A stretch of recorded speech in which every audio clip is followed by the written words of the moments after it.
Congratulations on your new job. It comes with an exciting benefit: membership into the San Diego County Employees Retirement Association, SDCERA for short. I want to answer 3 important questions for new employees. What does SDCERA mean for me right now? When can I retire? And when I do, how much will I get? To answer the first question, SDCERA runs a pension system for San Diego County, the San Diego Superior Court, and other employers. For you, that means when you retire, you'll get a payment every month for the rest of your life. You don't have to do anything to join. SDCERA membership is automatic and mandatory. It'll typically start about a month after you're hired. Now, I know you just started this job, so why should you care about retirement right now? Well, both you and your employer contribute to your pension, and soon you'll see a line item called retirement contribution coming out of each paycheck. We determine how much you'll contribute based on your SDCERA classification and tier. SDCERA has 2 classifications for members. The first is safety, who is someone in a sworn law enforcement position like a deputy sheriff, probation officer, or district attorney investigator. All other employees fall under the general classification. And your tier is based on the date you were hired.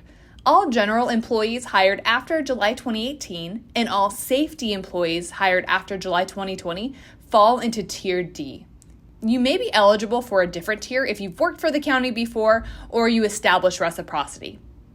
Now to those contribution rates.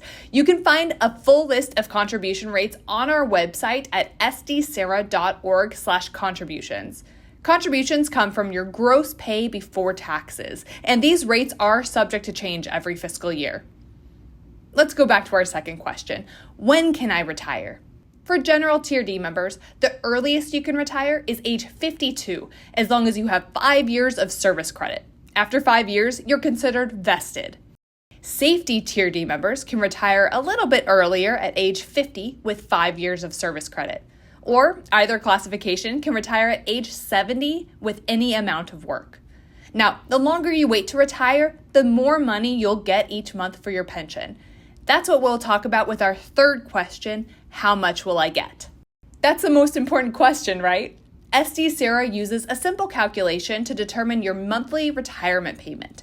It's age factor times service credit times final average monthly compensation. Let's break down each of those elements. Age factor is based on your age at retirement. Each age is assigned a percentage.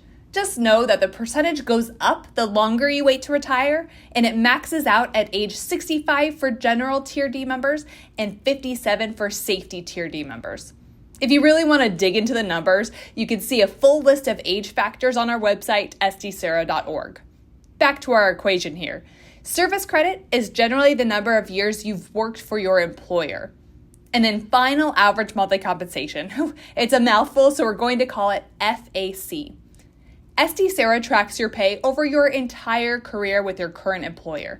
And when you're ready to retire, we'll look for the 3-year period in which you made the most money. We'll calculate your average monthly pay for that time, and that monthly average is your FAC. The easiest way to roughly calculate your FAC is to take your annual salary before taxes and divide it by 12. One more note on this. State law limits the annual salary on which your pension can be based. Okay, let's dive into an example to see this pension calculation at work. We have an employee who's a general Tier D member. Let's call her SD Sarah. Sarah is 65 years old and she's ready to retire. Her age comes with an age factor of about 1.6%. She's worked for 30 years and her highest average monthly salary is $6,500. So she'll receive $3,162 every month for her pension. Now, the nice part, you don't actually have to remember this equation. You can use our nifty retirement calculator on our website to estimate what you'll get in retirement. Okay, I have 2 more quick points that could affect your pension calculation. Number 1, under certain circumstances, you can buy service credit, which in turn will increase the amount you get in retirement. You might be eligible if you fall into one of these buckets.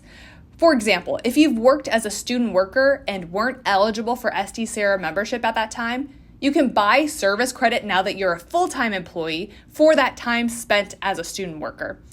If you think one of these might apply to you, go to sdcera.org to read more about them. Number 2, reciprocity. It's a jargony word, meaning you might be able to link your current benefits with benefits from certain California public agencies. So if you've worked for the state, a school district, or another county or city, reciprocity can enhance both your SDCERA pension and your pension from your previous agency.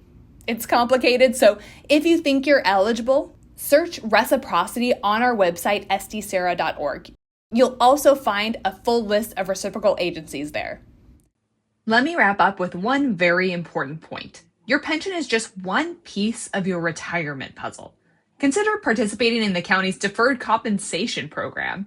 It's similar to a 401k plan. You can find out a lot more about the 401a or 457b plans at empower.com/COSD. To recap, we explained what SDCERA means to you right now for your contribution rate. We discussed when you can retire and how to estimate how much your pension will be. Thank you for letting me fill your brains with way too much pension information. If you remember nothing else, just remember sdcera.org. All this information and much more can be found there. Also, don't hesitate to contact our Member Service Center if you have any pension-related questions.